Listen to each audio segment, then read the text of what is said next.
Good evening, vinyl community. Hi, I hope everybody's doing really well. Yeah, apologies that I've been away for a while. My usual excuse is I've not really been bothered.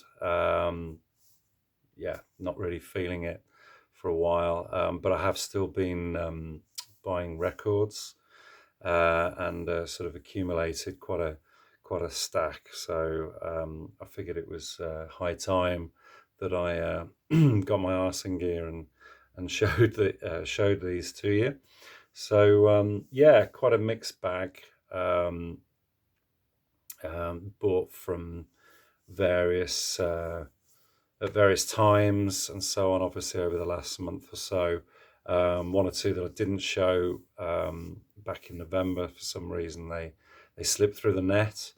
But yeah, I mean, it's a mixed bag. There's some jazz, which I've been really getting into recently, some 70s rock, bit of fusion, some folk, yeah, kind of bit of all sorts, really.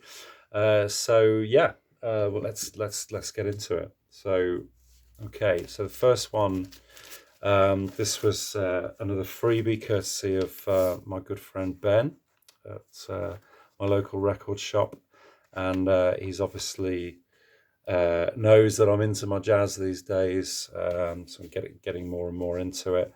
So this is one that he had that he let me have. FOC, which was very kind. This is Cannonball Adderley Quintet, Mercy, Mercy, Mercy, live at the club. And yeah, this is a lovely, lovely record. I think this is 1967. So yeah, we've got the, I think this is an original Capitol release, UK release on the Rainbow label there. And yeah, I mean, once I cleaned it up a bit, it actually plays pretty cleanly. There's a little bit of pops, few pops and a bit of crackle, but nothing major. And I certainly wasn't complaining for a freebie anyway. So yeah, but this is I'll show the inner sleeve as well. It's just a EMI sleeve that came with that as well. Just sort of showing some of the records at the time being released. And yeah, it's a really nice album.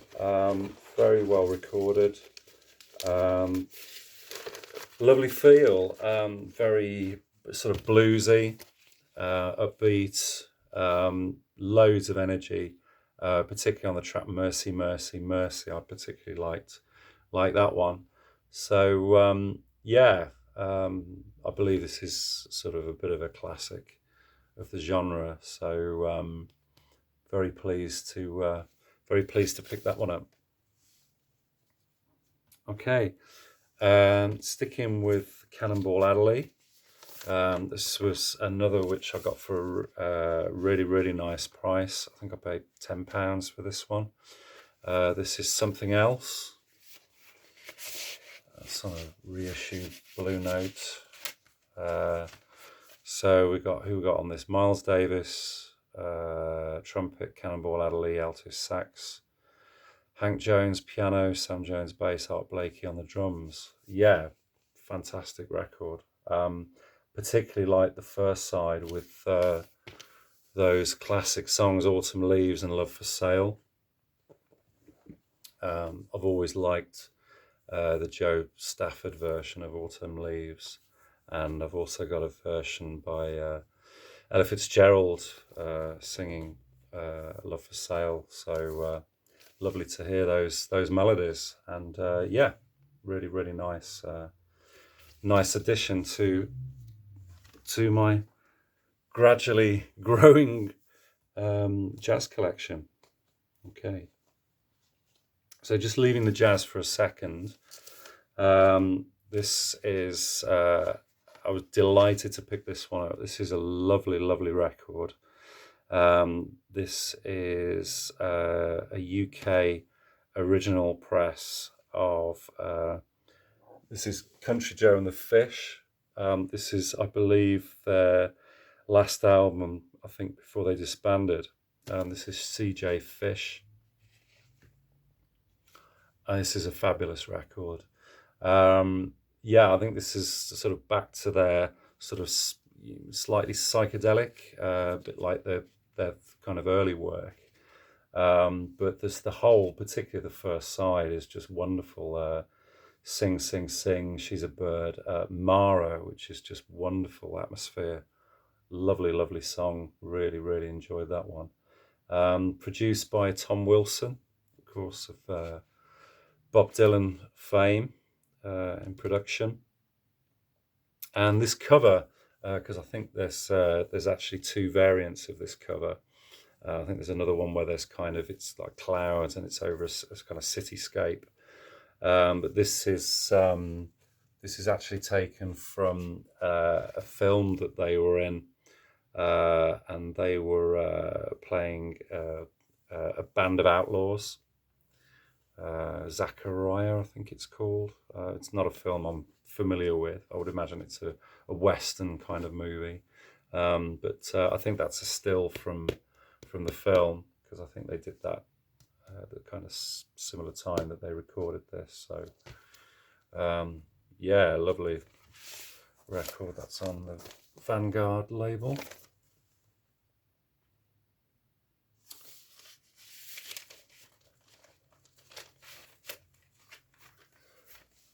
Yeah, very pleased to get that one. Okay. So just going back to the jazz again. I guess a couple of classics here. I've seen a couple of people show this quite recently. This is a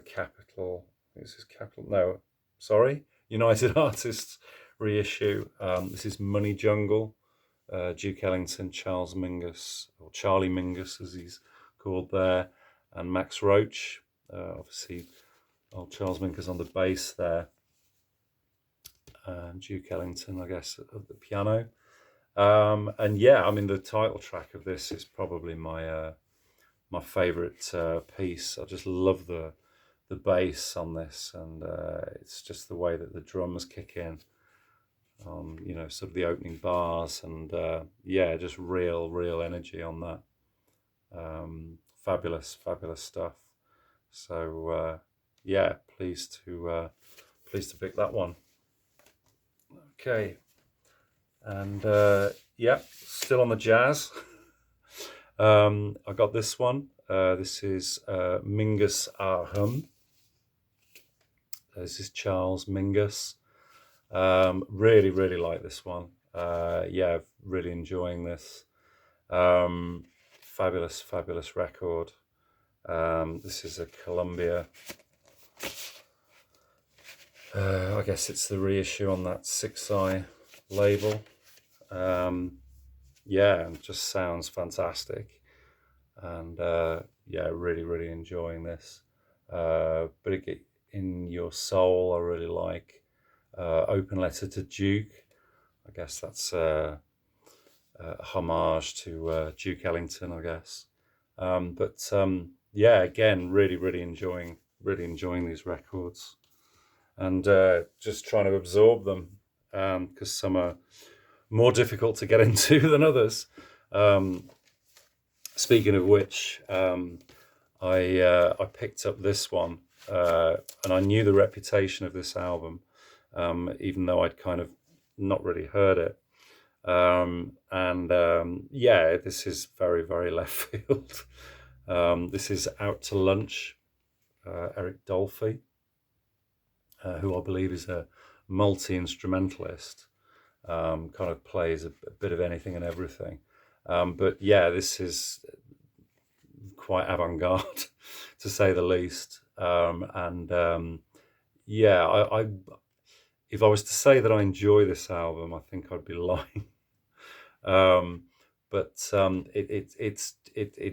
so angular that it's kind of just intriguing, and I sort of keep keep going back to it to try and kind of get it in inverted commas, which I don't think I do at the moment, to be honest. But I just think there's just so much with these jazz titles that it's very difficult sometimes to just get them straight away. I mean, obviously some are kind of more melodic than others, and I guess the melodic, catchy ones with the catchy hooks and stuff are very easy to get into straight away, particularly somebody like me who's got kind of rock and pop sensibilities, Yeah, it's definitely an interesting one, and I guess the title "Out to Lunch" is quite significant for the music within. There's sort of the crazy offhand music that's on the record, and I like this clock as well with all the hands. I think there's 7 hands on this clock, so just adding to the surreal nature of the music. But I'm hoping that one's going to be a grower. So moving on, a lot to get through. This is just superb. I love this one. Really, really glad I picked this up. This is Family's 3rd album, A Song for Me. So this is the wonderful Leicester band. That's the gatefold there. Headed by the wonderful Roger Chapman, who is, for some people, quite a kind of acquired taste. This is a UK original press on that Reprise Steamboat label. Yeah, and I've always loved the first album, which I think is a kind of unique record, and certainly unique for Family. It doesn't sound like, to my ears anyway, like anything else that they ever recorded. I wasn't particularly keen on the follow-up, which was Family Entertainment. I think that, although I did quite like the Weaver, I think, off that. But this is wonderful. Just the songwriting on this is just superb. The depth of the songs. I mean, they're trying all sorts here. Those familiar with Family, they're kind of progressive rock with kind of jazz elements, and they musically just kind of go all over the place, which is part of the appeal of the music. And all the tracks are very, very individual.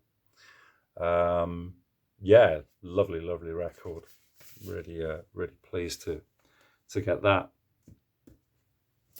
Okay, I've seen these, this band certainly shown on the VC on several occasions, but I've never been lucky enough to pick up or see any of their records in the wild. I think I saw one at a record fair a long time ago, but it wasn't in very good condition. So this is the Afrobeat band Osibisa, and these are, I was lucky enough to pick up this is their first album, self-titled, and this is the follow-up, which came out, I think the first one was 1970 and the second one was 1971, and this one is Wayaya. I don't know whether I've got that right. I mean, just lovely artwork on these records, just absolutely superb. I think this is courtesy of Roger Dean, sort of with the lettering. That's kind of that almost, very similar, obviously, to the style of the kind of the Yes records, obviously, that he was very famous for. And this is Wayaya.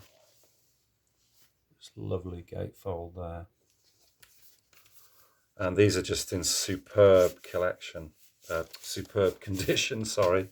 But they came apparently from a superb collection. I think this is somebody that Ben buys off every now and again. He's got a large collection, and he just brings them in batches, and you know, just sort of sells them as and when he needs some money. I think we've all been in that position. That's the labels there. That's the first one. That's the second one. So yes, some of that's focusing there. So this is on MCA Records. So, but yeah, I mean, Osibisa, they're a kind of, as I say, they're an Afrobeat band, very heavy on the percussion, and I guess maybe as you'd expect, but yeah, sort of mixed with sort of rock elements, some nice guitar work, largely instrumental, but there are some vocal tracks as well. But yeah, heartily recommend these. Both recorded by Tony Visconti. So the quality of the sound is superb. And yeah, I mean, these were both. I think these were both I think these were £10 each. So very reasonable, and in lovely original condition. So really pleased to get those in the collection. Okay, changing up again. You know me, I'm all over the map. I've obviously I'm big on Pentangle and Bert Jansch, but I'd never had anything by the other guitarist from Pentangle, John Renbourn, and I've seen a few of his albums about, but just never kind of picked them up. So this one, I saw this one yesterday, and was happy to add this one to the collection. I think this is 1989 compilation. So yeah, obviously John Renbourn of Pentangle fame, fantastic guitarist, acoustic. This I think is quite a departure from the stuff that he was doing with Pentangle.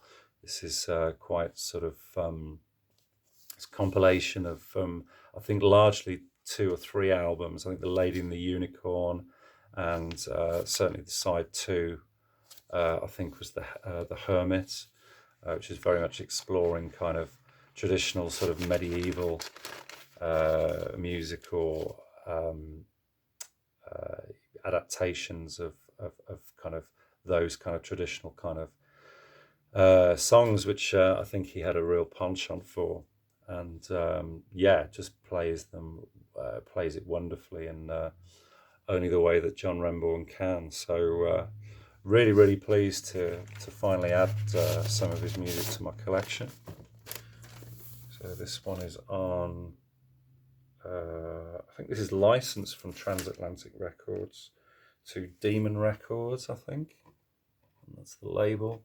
It's not a label I'm familiar with. So,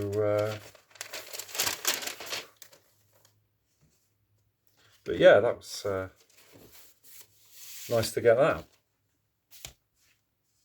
Okay, staying on the in the folk vein, but with a very different feel. I always like Clannad and pick their records up whenever I see them. This is one I haven't seen before, although I did see Headley show this when he did his excellent Clannad video earlier on in the year. This is their 1982 album, and please forgive me for my pronunciation here. Is it Fuaim? Fuaim? Any Irish out there will probably be cursing at me now for completely botching the pronunciation there. So, but yeah, I did write this down actually. I found out that that actually means sound. So that's Irish for sound. and a lovely textured feel to the cover.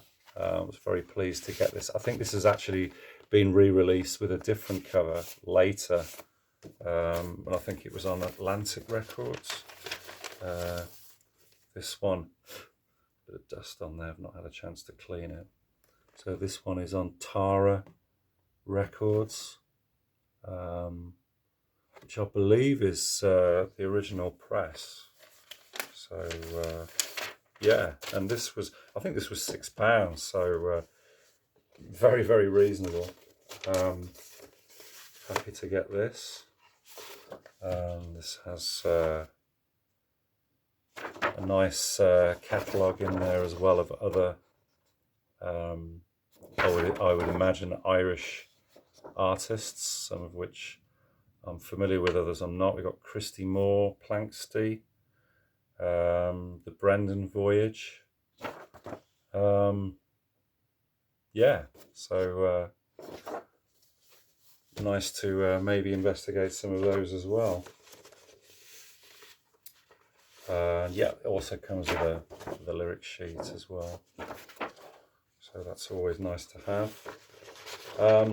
But yeah, apparently this is the last album that featured because they're all one family, excuse me, and Mare's younger sister, who's Enya, who people certainly in the UK will probably be familiar with, because I think that was a big hit here in the late 80s with that song Orinoco Flow, which is off her album Watermark, which I've got in my collection. But yeah, and obviously her, she became much bigger than I think probably Clannad themselves in terms of commercial success anyway. So yeah, but yeah, nice to pick up. So I'm looking forward to giving that a spin.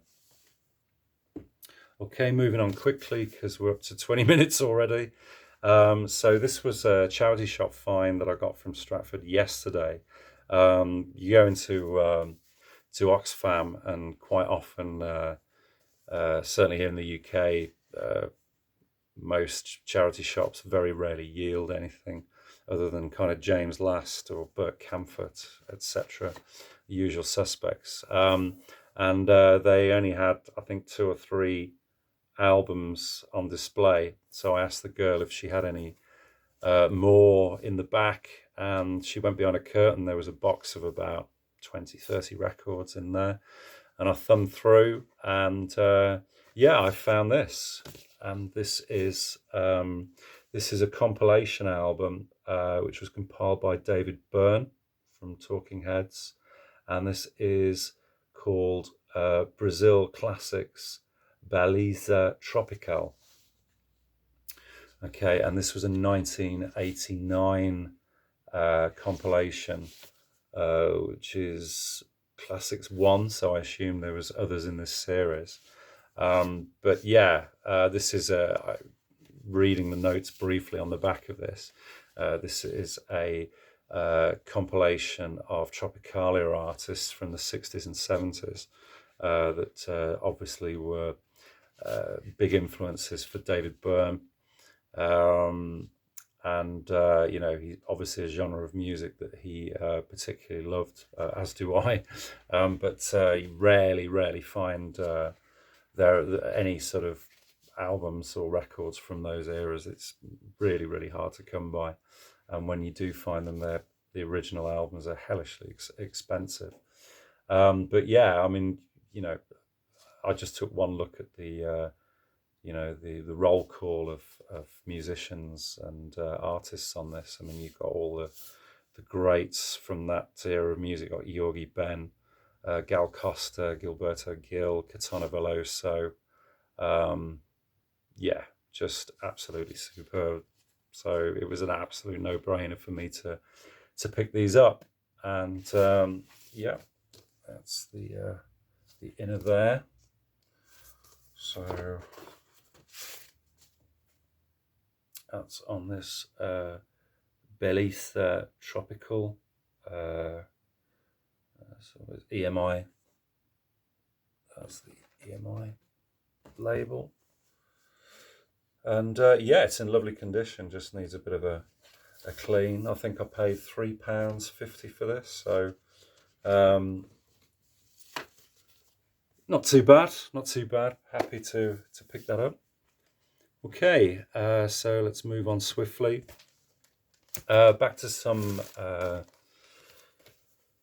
jazz finds again. This is a 70s Blue Note record by a guy called Bobby Hutcherson. This is an album called Cirrus. This is from 1974. Yeah, another freebie from Ben, bless him. Yeah, covers a little bit better, a bit of a seam split there. But yeah, for free, I'm not complaining at all. The record was in superb condition, just needed a bit of a clean. That's that label there. I assume that's the typical 70s Blue Note label. I don't know. I haven't collected enough of them really to know. Yeah, really enjoyed this one. All instrumental. And the order of the day here is definitely the vibes. So very chilled out. So we've got Bobby Hutcherson on the vibes, Bill Henderson, piano, Fender Rhodes, Kenneth Nash percussion. We've got trumpets, tenor sax, alto flute, acoustic bass and drums. Yeah, so lovely. The second track on this, there's 5 tracks on this, so they're all fairly lengthy pieces. But the second track, which is called Even Later, really nice. Very kind of floaty and soporific. You know, it's really something you can kind of put in the background on and just drift away. It sounds superb. So wonderful production on that. And yeah, I'd seriously recommend, if you see this, well worth picking up. Okay, I guess another jazz classic here.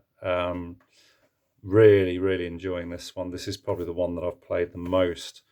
This is Oliver Nelson, and this is I think it's 2018 pressing on Impulse of The Blues and The Abstract Truth. This is a reproduction of one of the covers. I think this actually was issued with at least one other sleeve variant, I think, at the time. But yeah, what a fantastic record this is. I absolutely adore this record. There's a bit about a lot of blurb on the players and the individual tracks themselves. But yeah, I mean, this is just, reading up on this is just an all-star lineup. I guess Paul Chambers, Eric Dolphy, Bill Evans on the piano, Roy Haynes, Freddie Hubbard. Fantastic record. I just absolutely love it. Particularly the first 2 tracks, I think Stolen Moments and Hoedown, where it's kind of starts quite mellow, the first track, and kind of builds up, and there's kind of flute and all sorts going on. A lot to take in and absorb, but really enjoyable. And then the Hoedown, which I think was Aaron Copland, I think.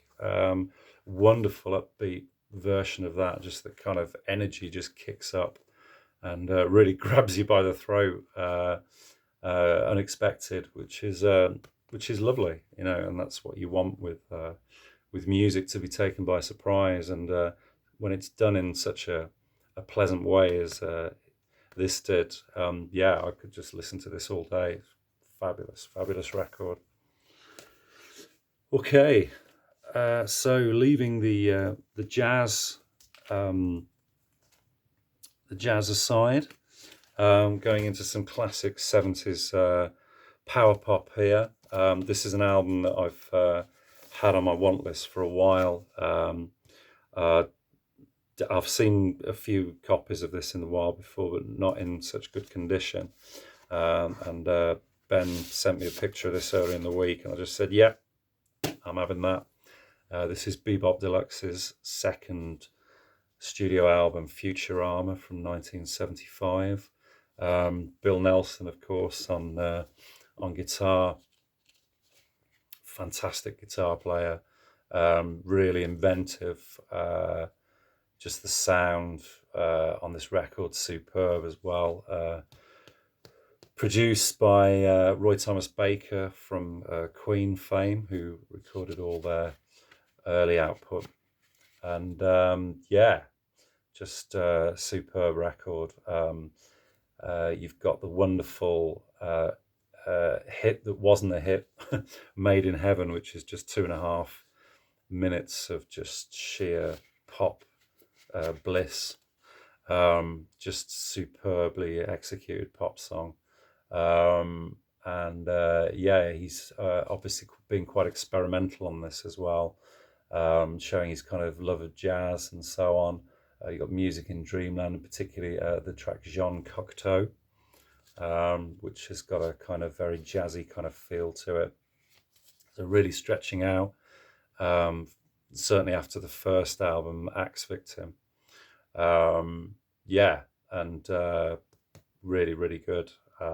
So nice to add another one to the collection. So yeah, delighted to get that. Okay, and then next we have a bit of 70s jazz fusion, I guess. This was Joni Mitchell's backing group, certainly from 1973, I think, to 75. This is LA Express, and this is their, I think, the second album that they produced in 1976. This is called Shadow Play, and this is, I think, largely, well, I think it's wholly actually instrumental. I think the second album that they had vocals on it. This one doesn't. And yeah, so these are the guys that were backing, the musicians that were backing Joni on, I think, starting with Court and Spark, and then went on tour, and also were playing on the Hissing of Summer Lawns, 75 album. And yeah, so you know, obviously the